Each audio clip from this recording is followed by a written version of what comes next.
Friends, உங்கள் பொரியலான் from Coimbatore. இப்போ நம்ம இந்த சிட்டி அவுட்டரில் பண்ணிகிட்ருக்கிற இந்த ஒர்க்கு நம்ம ஏற்கனவே ஒரு வீடியோ போட்டிருந்தோம். ஸோ அதில் வந்து இந்த பிளிந்த் பீம் எல்லாமே வந்து நம்மளை நல்லா க்யூரிங் பண்ணி அது உள்ளே வெளியில் வந்து வாட்டர் ப்ரூஃபிங் பண்ணிவிட்டு அதுக்கப்புறமா அந்த பேஸ்மெண்ட்டோடைய பிரிக் ஒர்க் தான் நம்ம ஸ்டார்ட் பண்ணி ஒர்க் போயிட்டுருக்குது. ஸோ இப்போ இங்கே பார்க்குறது வந்து இதில் வந்து ஆக்சுவலாக நம்ம எல்லா சைட்டுமே என்ன பண்ணுறோம் அப்படின்னா base up to basement height வரைக்கும் நம்ம இந்த ஃப்ளையார்ஸ் பிரிக்ஸ் தான் நம்ம வாங்கி ஒர்க் பண்ணுறோம். ஸோ இங்கே பார்த்தீங்கன்னா தெரியும், குவாலிட்டியான ஃப்ளையார்ஸ் பிரிக்ஸ் மட்டும்தான் நம்ம இங்கே பர்ச்சேஸ் பண்ணி ஒர்க்கில் வந்து கொஞ்சம் கான்சன்ட்ரேட் பண்ணி இதை பண்ணுறோம். ஸோ இந்த பில்டிங் பொறுத்தளவுக்கு இந்த பேஸ்மெண்ட் ஹைட் அப்படிங்கிறது வந்து நியர்லி இங்கேருந்து ஒரு 5.5 feet. இப்போ இதில் ஒரு 3 அடி ப்ளஸ் இது ஒரு 1.5 அடி போட்டிருக்கோம். ஸோ ஒரு 5 ப்ளஸ் இதுக்கு மேலே ஒரு டை பீம் வருது. மொத்தமாக பார்க்கும்போது நியர்லி ஒரு 5.5 or 6 feet நியர்லி வரும். ஸோ அந்த பிரிக் அதே மாதிரி பிரிக் ஒர்க் பண்ணுறப்போ நம்ம ரொம்ப கவனமாக பண்ண வேண்டியது என்னென்னா இந்த லெவல்ஸ் தான். ஸோ இப்போ இந்த பீம்லேருந்து இந்த ஃபஸ்ட்டு வரி வந்து நம்ம டியூப் லெவலுக்காக ப்ளேஸ் பண்ணிடுவோம். ஸோ சப்போஸ் பீமில் ஏதாவது அண்டலேஷன் இருந்தாலும் அதை வந்து ஃபஸ்ட் லைன்லேயே நம்ம கரெக்ட் பண்ணிவிட்டு அதுக்கப்புறம் வந்து இந்த ஒவ்வொரு வரியுமே வந்து கலவகணம் கரெக்டாக வச்சு, அதாவது இப்போ இந்த பிரிக் இருக்குது அப்படின்னா இந்த பிரிக்கு ப்ளஸ் 1/2 inch இங்கே ஒரு 1/2 inch கலவை வர மாதிரி தான் இந்த கட்டடம் நம்ம வந்து எப்போவுமே எல்லா சைட்லேயும் பண்ணுவோம்.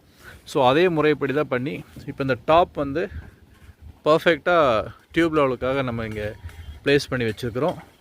ஸோ அதுக்கு முன்னாடி நம்ம என்ன பண்ணியிருக்கோன்னா இந்த பேஸ்மெண்ட்டில் வந்து இந்த பிரிக் ஒர்க் பண்ணுறப்ப ரெண்டையுமே அடைக்காமல் இது பக்கா இது வந்து நம்ம ஃபுல்லாக ஃப்ரேம்டு ஸ்ட்ரக்சர் பண்ணுறனால பேஸ்மெண்ட்டை பொறுத்தளவுக்கு நம்ம இங்கேயுமே ஷூ மார்க் பண்ணி ஒரு தடவை மெஷர்மெண்ட் எல்லா ரூம்ஸும் மெஷர்மெண்ட் பார்த்து அதுக்கப்புறம் ஒரு அந்த 90 degree கரெக்டாக இருக்குது அப்படிங்கிற ரைட் ஆங்கிளும் பார்த்துட்டு அதுக்கப்புறம் தான் இந்த ஷூ மார்க் பண்ணி இந்த காலம்லாம் ரைஸ் பண்ணிவிட்டு அதுக்கப்புறம் தான் இந்த பிரிக் ஒர்க் நம்ம வந்து போட்டிருக்கோம்.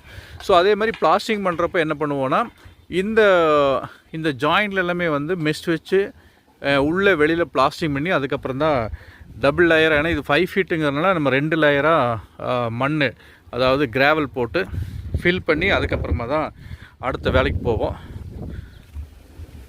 ஸோ ஸ்டெப் பை ஸ்டெப்பாக அது என்னென்ன ப்ராசஸ் பண்ணணும் அப்படிங்கிறது எல்லாத்தையும் பார்த்துட்டு அதுக்கு தகுந்த மாதிரி தான் இந்த ஒர்க் பண்ணுறோம். அது க்யூரிங் அப்படிங்கிறதும் வந்து ஒரு 7 days நல்லா க்யூரிங் பண்ணி அதுக்கப்புறமா தான் அடுத்த ஸ்டேஜுக்கு போவோம். ஸோ இப்படி தான் நம்ம பண்ணுற எல்லா ஒர்க்குமே சரியான இடத்துல சரியான லேபர்ஸ் அதே மாதிரி மெட்டீரியல் இதெல்லாமே சரியான மெட்டீரியலை நம்ம யூஸ் பண்ணி தான் பில்டிங் பண்ணுறோம்.